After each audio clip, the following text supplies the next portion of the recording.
Please help me sir, मेरी wife कहीं मिल नहीं रही सर, बहुत ढूंढा उसको। जरा ठीक से बताइए क्या हुआ था। सर हम बोलगंज में रहते हैं। आज मॉर्निंग में मैं, मेरी वाइफ सुरभि और मेरी बेटी रिद्धि बोलगंज से भुवनेश्वर जाने के लिए निकले थे सर। भुवनेश्वर कोटी की जगह? सर भुवनेश्वर में मेरी वाइफ सुरभि की बुआ रहती है सर, वहीं जा रहे थे हम। सुबह गोविंदा मार्केट से गुजर रहे थे तो मेरी बेटी को भूख लगी तो उसने कहा कि उसे कुछ खाना है, तो मैंने गाड़ी रोका और रिद्धि के लिए बिस्किट्स वगैरह लेने शॉप पे गया।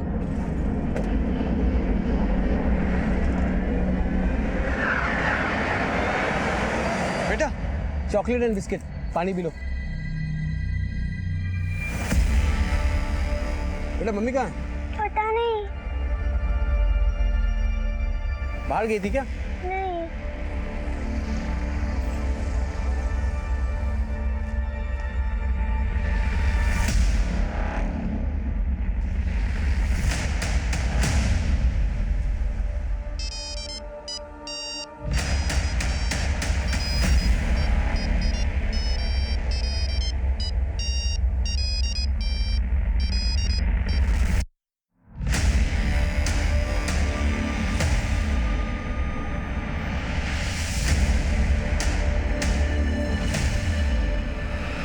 लेकिन गोविंदा मार्केट में तो सुबह से काफी भीड़ भाड़ रहती है, ऐसे कोई कैसे गायब हो सकता है? सर मैं खुद इस बात से हैरान हूँ सर। सर प्लीज कुछ पता कीजिए सर, प्लीज।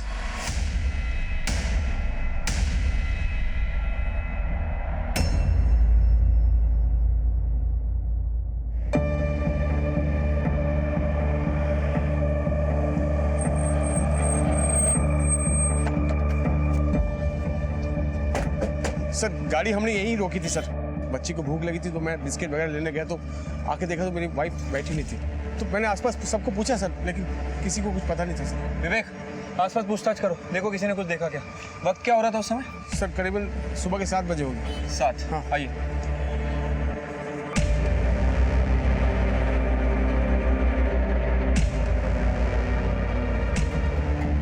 सर सुबह आए हुए थे ये, अपनी बीवी के लिए काफ़ी परेशान भी थे। इसके अलावा सर कुछ पता नहीं मुझे। ठीक है आओ।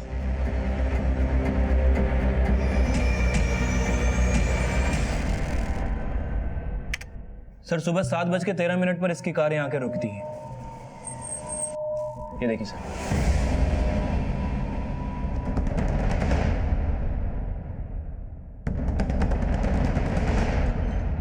बच्ची को ले जाओ।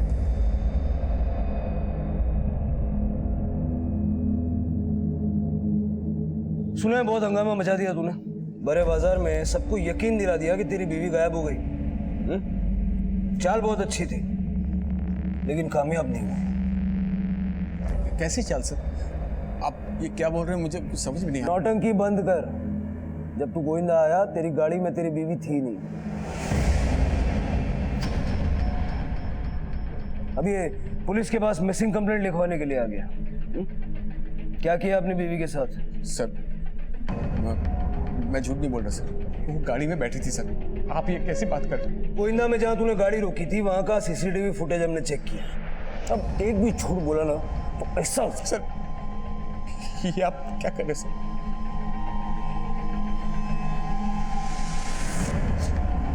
मुझसे बहुत बड़ी गलती हो गई सर, मुझसे बहुत बड़ी गलती हो गई। अब मुझे याद आया सर, गोविंदा से पहले मैंने माक्सी में गाड़ी रोकी थी और वो सर वो गाड़ी सुरभि ने रुकवाई थी सर।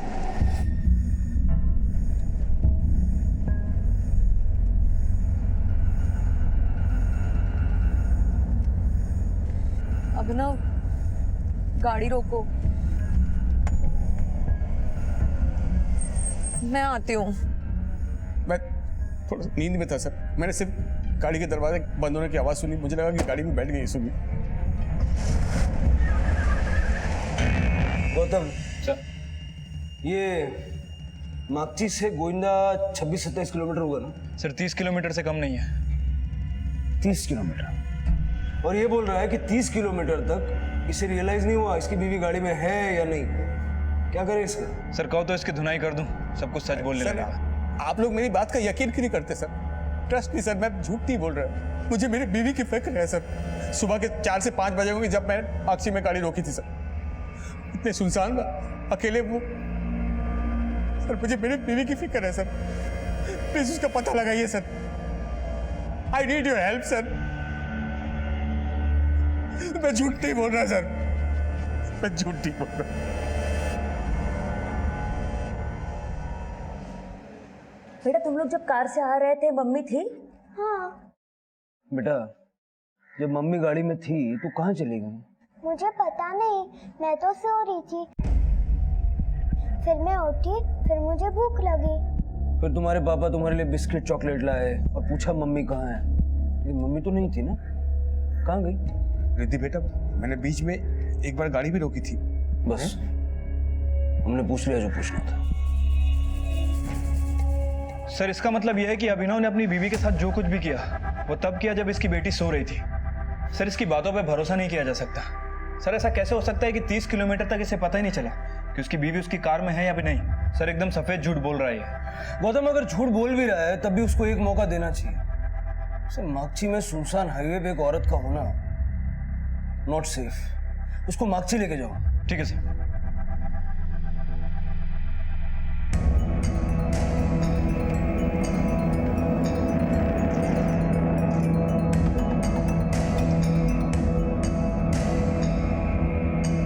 कुछ याद आया? सर लगता तो यही है, लेकिन मैं श्योरली नहीं बोल सकता सर।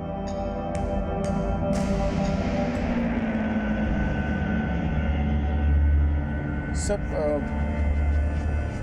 वो शायद वो आगे मैंने गाड़ी रोकी थी सर एक बार। पक्का? हाँ। रोको यहाँ पे।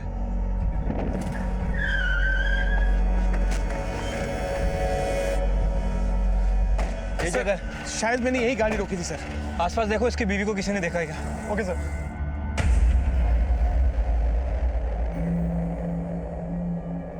क्या इस औरत को सुबह 4:30-5 बजे के करीब यहाँ देखा था? सर हम लोग तो यहाँ 6 बजे के बाद आते हैं। उस समय तक यहाँ पर ऐसी किसी औरत को नहीं देखा हमने।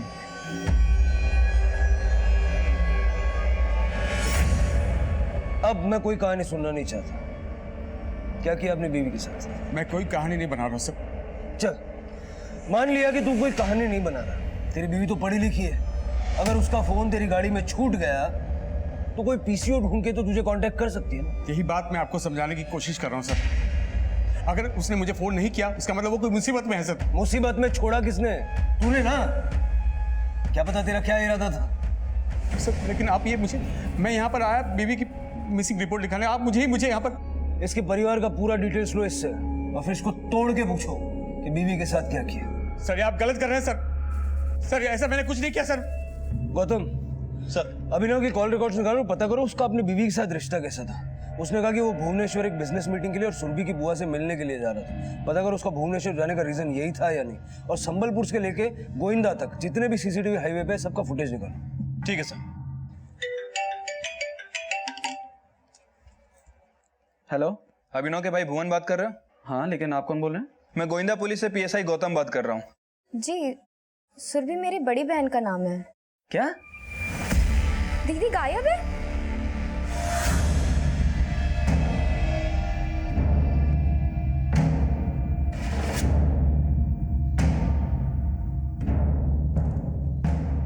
सुरभि एक पढ़ी लिखी समझदार औरत थी जिसने अब तक न अपने पति और न ही किसी रिश्तेदार से संपर्क किया था।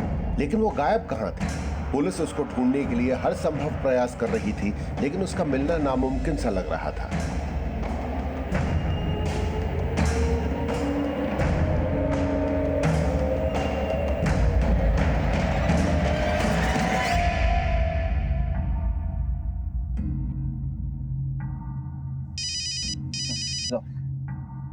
हाँ तपस, सर मैंने मागची टोल की फुटेज चेक की है। बोलगंज से वापस आते वक्त अभिनव की गाड़ी ने करीब 4 बजे मागची टोल क्रॉस किया था। उस वक्त गाड़ी में अभिनव, उसकी बीवी सुरभि और बेटी रिद्धि तीनों मौजूद थे। और सुरभि मागची से गोविंदा के बीच कहीं गायब हुई है। एक काम करो, मागची से लेके गोविंदा तक का स्ट्रेच अच्छे से चेक करो। आप सुरभि की बुआ जी हैं? हाँ जी। हमें पता चला है कि सुरभि अपनी बेटी और अपने पति के साथ यहाँ आपसे मिलने आने वाली थी, लेकिन उसके पति अभिनव ने उसकी मिसिंग कंप्लेंट की है। हमें लगता है कि सुरभि के गायब होने में अभिनव का ही हाथ है। सर आपको जरूर कोई गलत फहमी हो रही है। भैया से भूल हो सकती है लेकिन वो भाभी के साथ कुछ गलत नहीं कर सकते। तुम अपने भाई की बात का यकीन आसानी से कर सकते हो, हम नहीं। 30 किलोमीटर तक उसने रियलाइज नहीं किया कि उसकी बीवी गाड़ी में है या नहीं। उसको भूल बोल रहे हो तुम? सर भैया ऐसा कर सकते हैं, और काम की धुन में उन्हें आगे पीछे का कुछ दिखाई नहीं देता है। वो तो पहले भी ऐसा कर चुके हैं।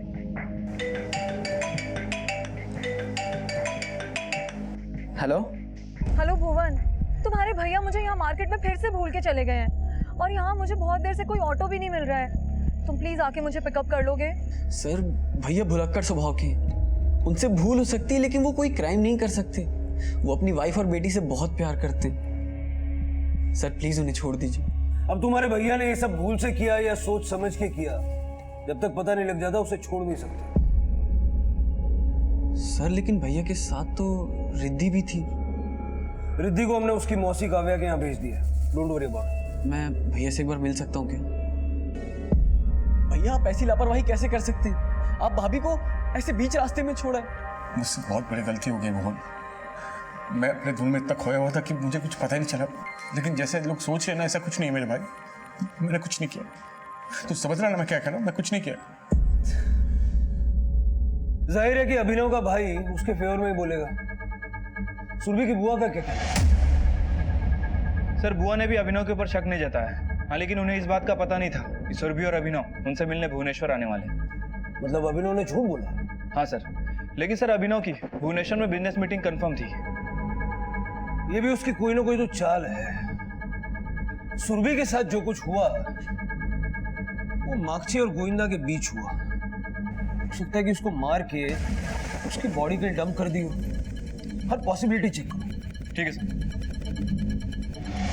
सुरभि किस हाल में होगी यह भी रहस्य बना हुआ था, पर अभिनव कोई साजिश कर रहा था या उसने भूल से सुरभि को छोड़ा था, ये राज अब भी सुरभि की तलाश पर ही निर्भर करता था। लेकिन फिलहाल सुरभि से जुड़ी कोई भी सूचना नहीं मिल रही थी। इसी दौरान पुलिस को गोविंदा और नाकुची के बीच एक अज्ञात लाश मिली।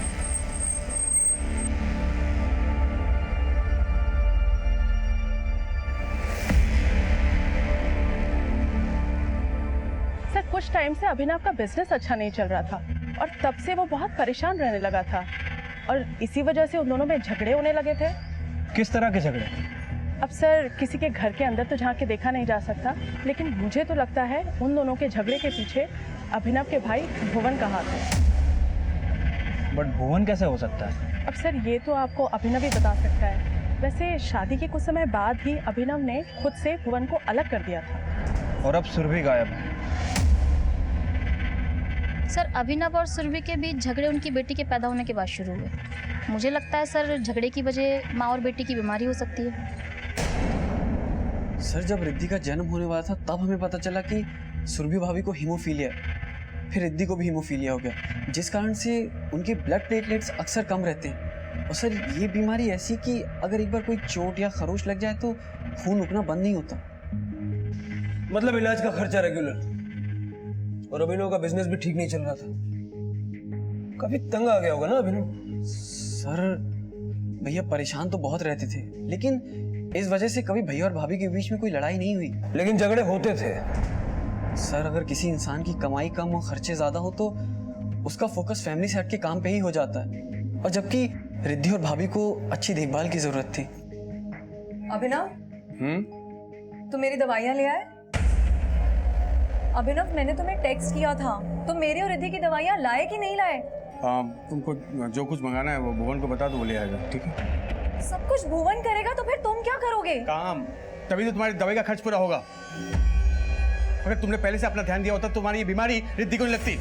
रिद्धि के जन्म से पहले ही हमें पता था कि मुझे ये बीमारी है, फिर भी बच्चा तुम्हें चाहिए था मुझे, लेकिन मुझे नहीं पता कि तुम्हारी वजह से उसको हीमोफीलिया हो जाएगा। नहीं पता था मुझे।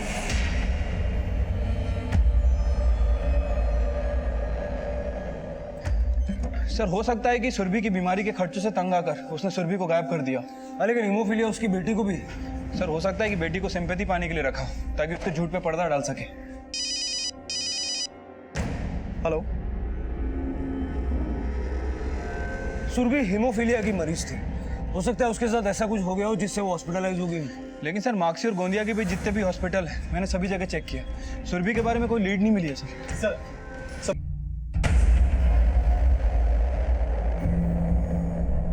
खुद मरा या किसी से मरवाया?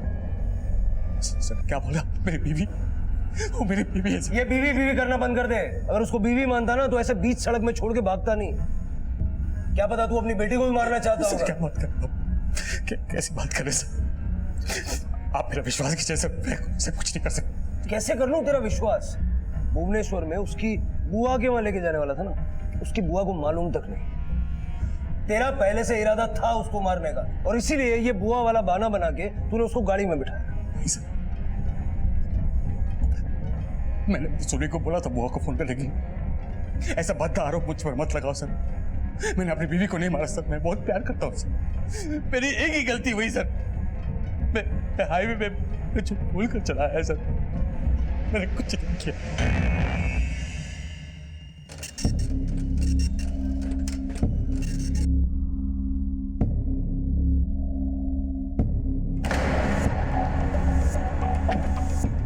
सर मैंने अभिनव के कॉल रिकॉर्ड चेक किए सर, उसके रिकॉर्ड में किसी भी सुपारी किलर का नंबर नहीं मिला है। लेकिन सर कॉल रिकॉर्ड के हिसाब से दिन में घंटों बात किया करते थे जीजा और साली।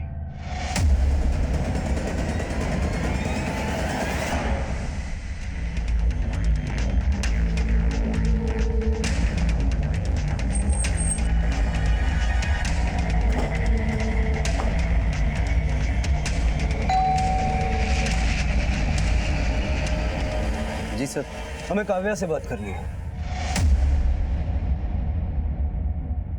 चल बोल, कब से चल रहा है तेरा और काव्या का चक्कर? क्या सर? ऐसा कुछ नहीं चल रहा सर, बस वो क्या कि सुरभि मेरे फोन से उससे बात करती थी बस। अच्छा, तो सुरभि ने मोबाइल फोन गेम खेलने के लिए खरीद रखा था? नहीं सर, वो नौटंकी बंद कर, समझा? क्यों मारा सुरभि को? सर मुझे सुरभि दीदी जीजा जी के नंबर से कॉल करती थी, क्योंकि मेरा और जीजा जी का नेटवर्क सेम है, तो कॉलिंग फ्री थी। तुम दोनों का सिर्फ मोबाइल नेटवर्क नहीं, इरादे भी सेम थे, सुरभि को खत्म करने। और ये फ्री कॉलिंग वाली बात तुम दोनों के प्लानिंग का हिस्सा है। सर आप ये क्या बोल रहे हैं? जीजा जी दीदी को बीच रास्ते में भूल आए और आप मुझे। तो तुम्हारे कहने का मतलब है कि तुमने कुछ नहीं किया, जो कुछ भी किया वो अभिनव ने किया। नहीं सर, जीजा जी दीदी के साथ ऐसा कर ही नहीं सकते। हाँ ये बात सच है कि वो भुलक्कड़ है, लेकिन तुम्हें रोज फोन करना वो भूलता नहीं था। सर मैं कह रही हूँ ना, सुरभि दीदी मुझे जीजा जी के नंबर से कॉल करती थी।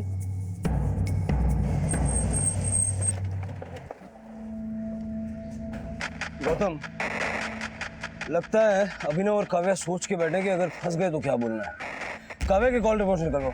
हो सकता है कि अभिनव ने नहीं बल्कि काव्या ने उस कॉन्ट्रैक्ट किलर को हायर किया। ठीक है सर।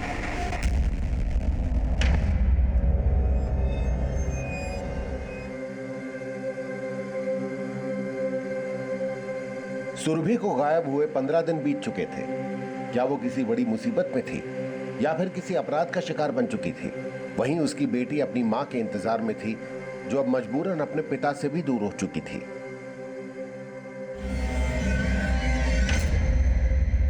सर, काव्या का पति प्रतीक आया है, वो आपको कुछ बताना चाहता है।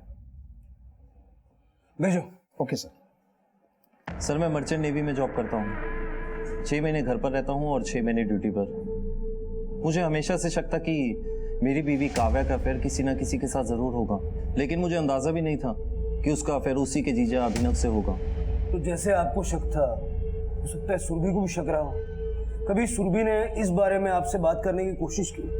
सर मेरी काव्या की बहन से कोई बोलचाल नहीं थी। मुझे तो लगता था कि वो भी ऐसी ही होगी जैसी काव्या थी। क्या मतलब? मतलब सर सुरभि भी कम नहीं थी। मुझे तो लगता था कि उसका भी अभिनव के भाई भुवन से कुछ ना कुछ चक्कर जरूर होगा, और इसलिए तो दोनों भाई अलग रहते थे।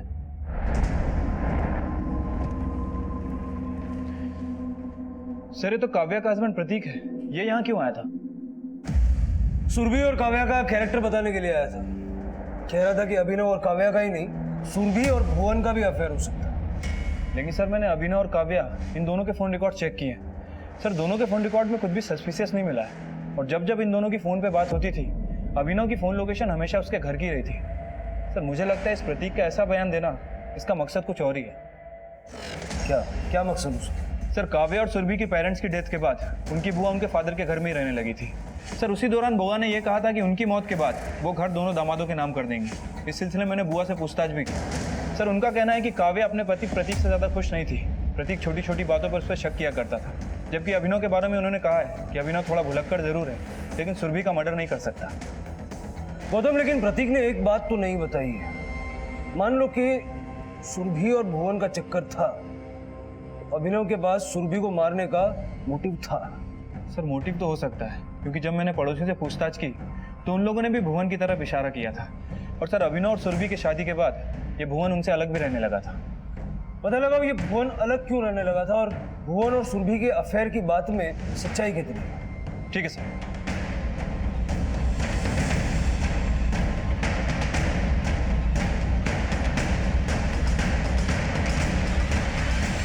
अभिनव और सुरभि की शादी से पहले दोनों भाइयों में बहुत प्यार था, लेकिन शायद शादी के बाद सुरभि को लेकर दोनों भाइयों में झगड़ा हुआ। अभिनव तो काम में बिजी रहता था, लेकिन भुवन ने घर पे आना बंद नहीं किया था। भाई की गैर मौजूदगी में वो अक्सर आता जाता रहता था।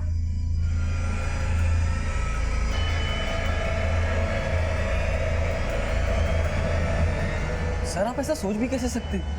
भैया के पास टाइम नहीं रहता था और भाभी और रिद्धि की तबीयत खराब रहती थी, इसीलिए मैं उनकी देखभाल के लिए वहां आता जाता था। वैसे आ जाके देखभाल करने में तो काफी परेशानी होती होगी, अलग रहने के लिए क्यों चले गए? सर मैं सिविल सर्विसेज के एग्जाम्स की तैयारी कर रहा हूँ। रिद्धि के जन्म के बाद मैं अपनी पढ़ाई पे कंसंट्रेट नहीं कर पाता था, इसीलिए मैं उनसे अलग रहने लगा, जबकि भैया और भाभी तो चाहते भी नहीं थे कि मैं उनसे अलग रहूं।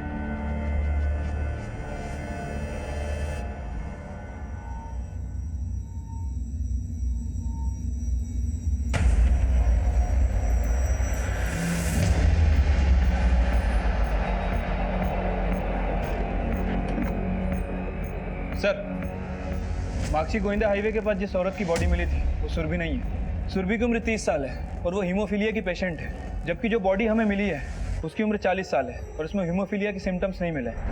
सर इसकी मौत 2 बजे से 4 बजे के बीच में हुई है, जबकि सुरभि को 4 बजे के आसपास अपने पति अभिनव के साथ मार्क्सी टोल नाका क्रॉस करते हुए देखा गया और उस समय वो सही सलामत थी। लेकिन सुरभि मार्क्सी और गोविंदा के बीच ही गायब हुई, और जिस रात सुरभि गायब हुई उसी रात उस औरत का मर्डर हुआ। ये कुछ ज्यादा ही बड़ा कोइंसिडेंस है। अगर मरने वाली सुरभि नहीं थी तो सुरभि अब कहाँ है? और अगर सुरभि सही सलामत है तो फिर उसने अपने परिवार से कांटेक्ट क्यों नहीं किया? एक काम करो, मार्क्सी और गोविंदा के बीच फिर से अच्छे से पूछताछ करो, और जो लाश हमें मिली है उसका आइडेंटिफिकेशन कराने की कोशिश करो। ठीक है सर।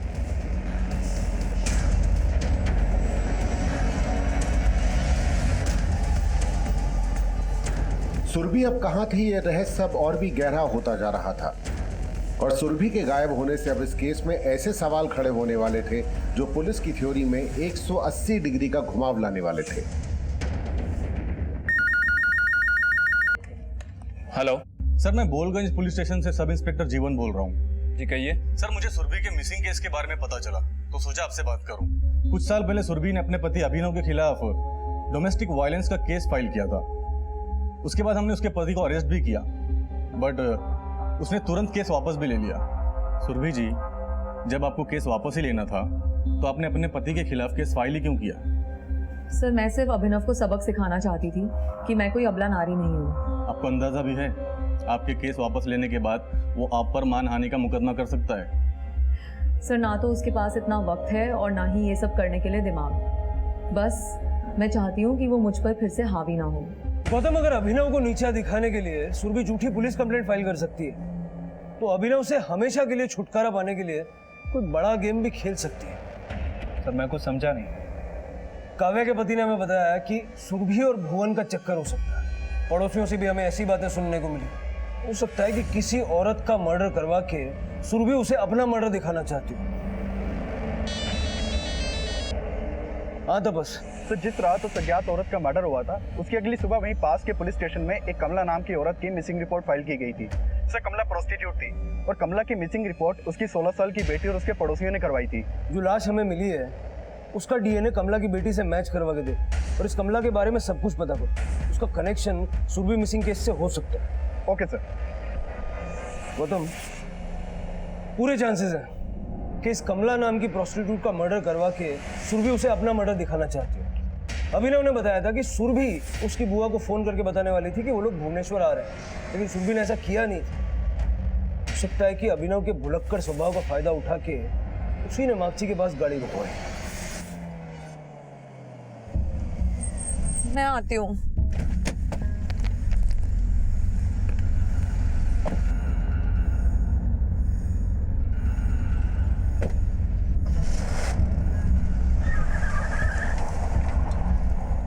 उसे यकीन होगा कि अभिनव गाड़ी में उसकी एब्सेंस को नोटिस नहीं करेगा। लेकिन सर जो बॉडी मिली थी पोस्टमार्टम रिपोर्ट के हिसाब से उसकी मौत सुरभि के मार्कशी पहुंचने से पहले हो चुकी थी।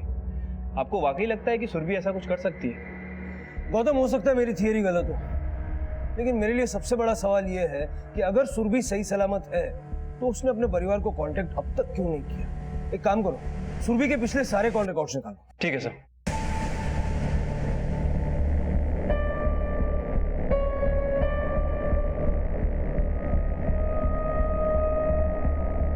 सर पहले आपने बोला कि मैंने सुरभि को मार दिया, अब आप ये बोल रहे हैं कि सुरभि ने किसी और औरत को मरवा के ये साबित करने की कोशिश करी कि वो जिंदा नहीं है। लेकिन उसने तुम्हारे खिलाफ डोमेस्टिक वायलेंस की झूठी कंप्लेंट भी लिखवाई थी। हाँ, क्योंकि वो मुझसे गुस्सा थी सर, लेकिन जैसा आप सोच रहे हैं ऐसा कुछ नहीं है सर। तुम्हें भी ऐसा ही लगता है? हाँ सर, भाभी ऐसा नहीं कर सकती। अगर ऐसा कर नहीं सकती तो फिर गायब क्यों? सर सुरभि के कॉल रिकॉर्ड में कुछ भी सस्पिशियस नहीं मिला है, लेकिन सर एक बात तो कंफर्म है, अभिनव से ज्यादा भुवन से बात करती है। भुवन की कॉल रिकॉर्ड्स अच्छे से स्कैन करो और भुवन का फोन सर्वेलेंस में रखो। हो सकता है सुरभि और भुवन एक दूसरे के टच में हो। ठीक है सर।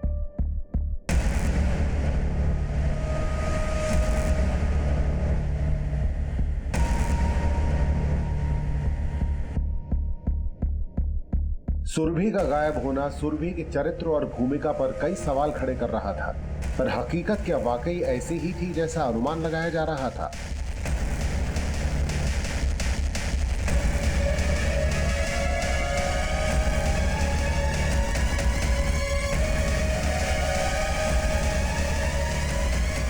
सर मैं दूध की डेयरी में काम करता हूँ। रोज सुबह 4 बजे यहाँ से डेयरी के लिए निकलता हूँ। बुधवार 4 बजे मैंने एक औरत को यहाँ खड़े हुए देखा था, बड़े घर की लग रही थी।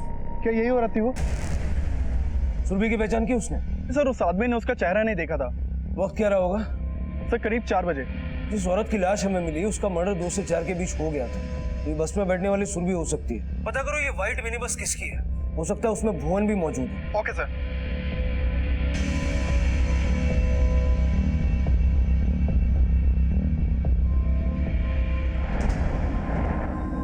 अभिनव, तुम मेरा फोन क्यों नहीं उठा रहे थे? मैंने तुम्हें 12 बार फोन किया। सॉरी, नहीं देखा। सॉरी?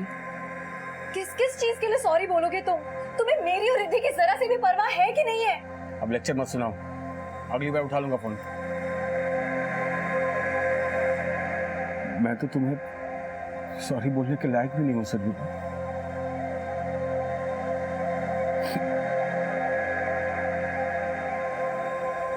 सर मैंने भुवन के कॉल रिकॉर्ड्स और एलिबाई चेक किए। सर उसके कॉल रिकॉर्ड में कुछ भी सस्पिशियस नहीं मिला, लेकिन जिस सुबह सुरभि और अभिनव शहर से निकल रहे थे भुवन की लोकेशन अगली शाम तक बोलगंज में ही थी। यहाँ आसपास कोई बस स्टॉप है या कोई ऐसा इंसान जिसके पास सफेद मिनी बस हो? यहाँ ऐसा कोई नहीं, पर हाँ वहाँ कंस्ट्रक्शन साइट में मजदूर लोग हैं, वो मिनी बस का इस्तेमाल करते हैं। सर हमारे कंस्ट्रक्शन कंपनी में एक वाइट कलर का मिनी बस है। उस बस को हम अपने मजदूरों को लाने ले जाने के लिए इस्तेमाल करते हैं। 18 मार्च की रात को उस मिनी बस से कौन कौन मजदूर गया था? 18 मार्च? सर 18 मार्च की रात को काफ़ी लेट नाइट तक काम चलता रहा और उस बस में भंडारी, गोलू, अजीत, सल्लू और बस का ड्राइवर करीम था सर। अभी कहाँ है ये सब लोग? सर उसके अगले दिन से कोई भी काम पे नहीं आया और अजीत बस लौटाने आया, उसके बाद से वो भी गायब। ये लोग रहते कहाँ हैं? सर कुछ आइडिया नहीं है। गौतम, भंडारी, गोलू, सल्लू, अजीत, करीम और इन सब का लुकआउट नोटिस जारी करो। पता लगाओ ये लोग कहाँ छिपे हो सकते हैं। ठीक है सर।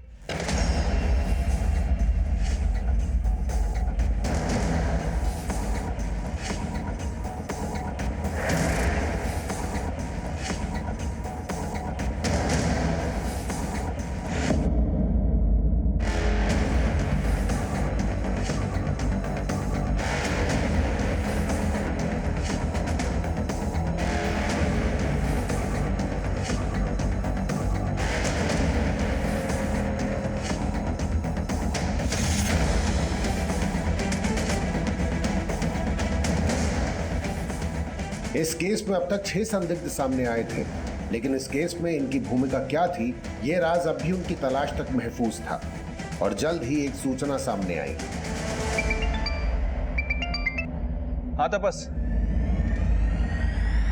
ठीक है सर, उन 6 लोगों में से 4 लोगों का पता चल गया है।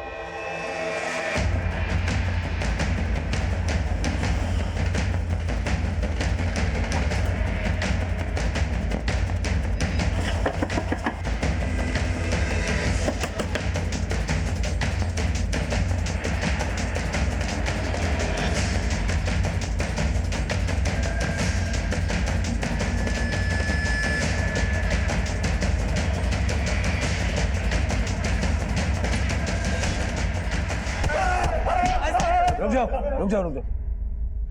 बुधवार 18 मार्च की सुबह को एक औरत को तुम्हारी बस में बैठते हुए देखा गया। उसी दिन सुबह एक औरत का मर्डर हुआ और एक औरत गायब हुई। अब मुझे ये बताओ, जिस औरत का मर्डर हुआ वो कौन थी और जो गायब हुई वो कहाँ है? सर आप क्या बोल रहे हैं, हमें तो कुछ भी समझ में नहीं आ रहा। समझ में नहीं आ रहा?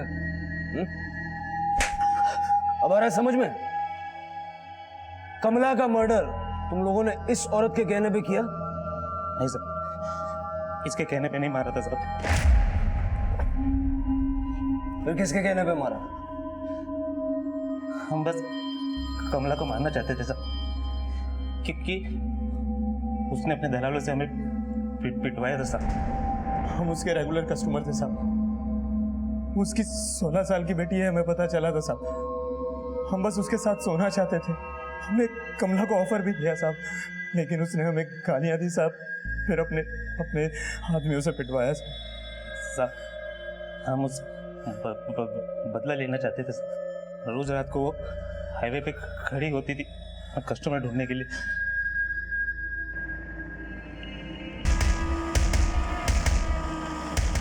उस औरत ने बोला कि आप प्लीज मुझे थोड़ा आगे तक लिफ्ट दे देंगे? ठीक है, बैठिए।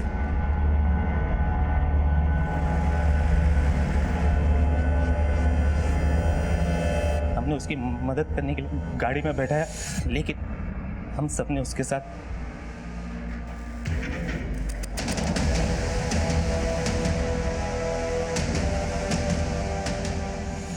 फिर क्या किया उसके साथ? मार दिया?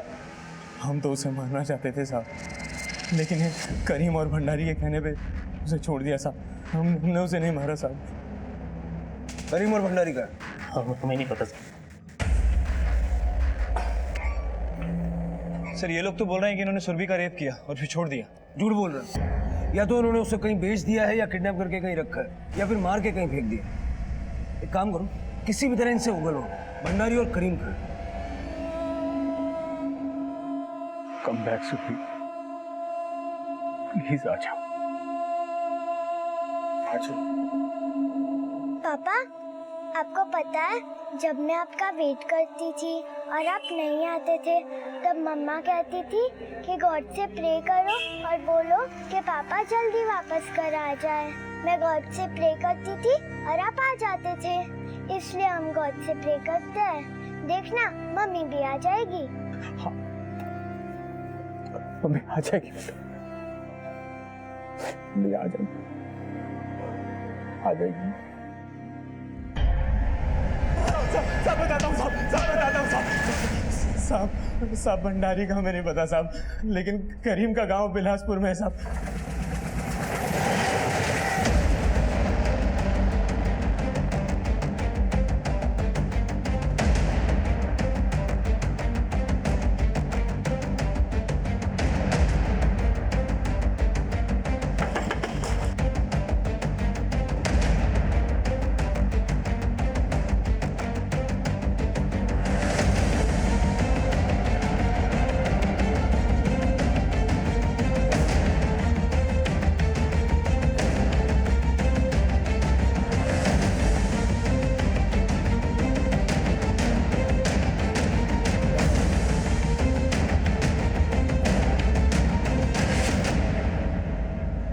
साहब हमें नहीं पता वो औरत कहाँ है, हम तो उसको वहीं छोड़ के चले गए थे अपने बाकी दोस्तों के साथ। ऐसा तो नहीं कि बाकी दोस्तों को छोड़ के फिर उस औरत के पास आए?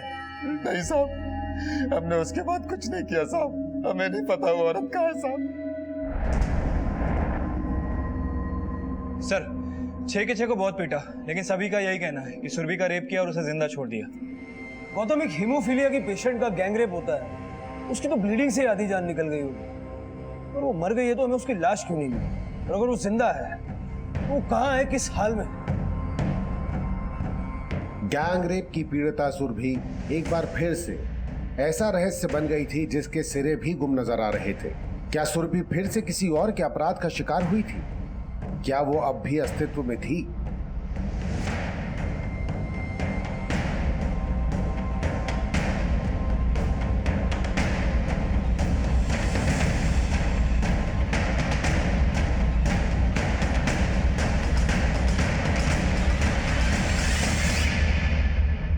क्या सुरभि भाभी के साथ गैंगरेप?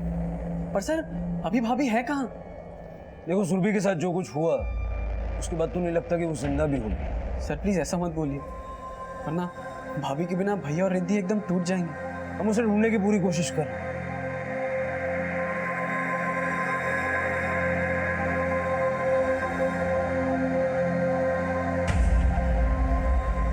साहब, मुझे इस औरत के बारे में बड़े साहब से बात करनी है। साहब, हम कुमुदपाला में रहते हैं, मजदूर हैं। उस दिन जब हम अपने काम पे जा रहे थे तो सड़क के किनारे ये औरत पड़ी हुई थी। इसकी बहुत हालत खराब थी, इसके कपड़े फटे हुए थे और बहुत खून बह गया था। फिर हम उसे उठा के अपने इलाके में ले गए साहब, उसका इलाज कराया और 2 दिन तक उसको अपने साथ रखा। फिर साहब हम 2 दिन तक उससे पूछते रहे कि वो अपने घर के लोगों के बारे में बताए, कोई टेलीफोन नंबर दे जिससे हम उनको सूचना दे सकें। लेकिन साहब उसने तो कुछ भी नहीं बताया और वो तो जाने लगी। तो फिर हमने उसे थोड़े से पैसे देके वहाँ से भेज दिया, लेकिन आज मालूम पड़ा कि वो नहीं पहुँची। बहुत ताज्जुब हुआ साहब। मजदूरों की बस्ती कुमुरपाला से सुरभि ने कहीं ना कहीं की बस तो पकड़ी होगी, पर वो मोलगंज नहीं पहुंची तो कहाँ गई?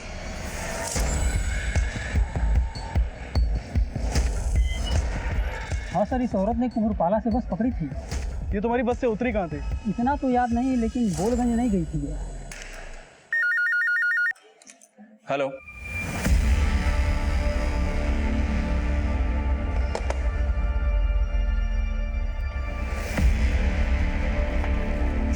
चालू है।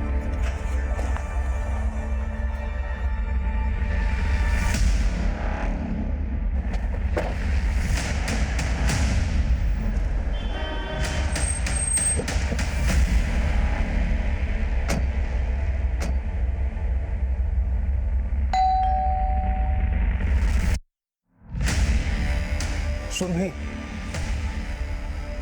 सर अभिनव उस रात सिर्फ मुझे रास्ते पर ही नहीं भूला, बल्कि उसने ये साबित कर दिया कि उसके जीवन में मेरी कोई अहमियत नहीं है। वो पहले भी मुझे रास्ते पे भूल के छोड़ के जा चुका था, लेकिन इस बार उसकी ये भूल मेरे जीवन का अभिशाप बन गई।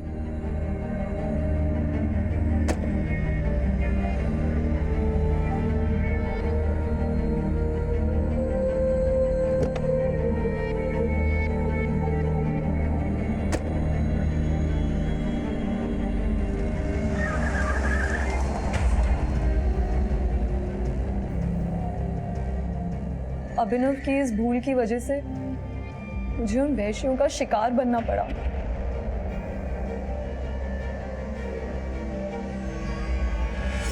एक कमरे में रहते हुए भी उसे ये पता ही नहीं होता था कि मैं वहां हूं भी कि नहीं।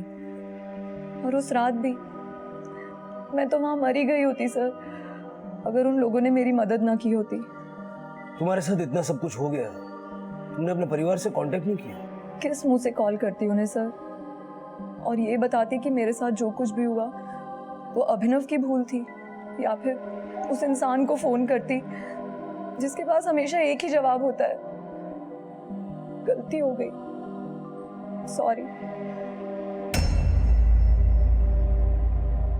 जब भी नजदीकी रिश्तों में दूरियों की खाई जगह बनाने लगे तो एक बार ठहर कर ये जरूर सोचना चाहिए, क्या हम अपनों से दूर भाग रहे हैं या खुद से? क्योंकि कभी कभी हमें एहसास भी नहीं होता कि दुनियादारी के बड़े बड़े फायदों के लिए हम रिश्तों के उन छोटे छोटे जज्बातों को नजरअंदाज कर देते हैं जिनके बिना दुनिया भले ही चल सकती है, लेकिन रिश्ते बिना जज्बातों के और जिंदगी बिना रिश्तों के कभी निभ नहीं सकती। मुझे एक मौका और दो। I need you. ये एहसास मुझे तुम्हारे दूर जाने के बाद। I am sorry.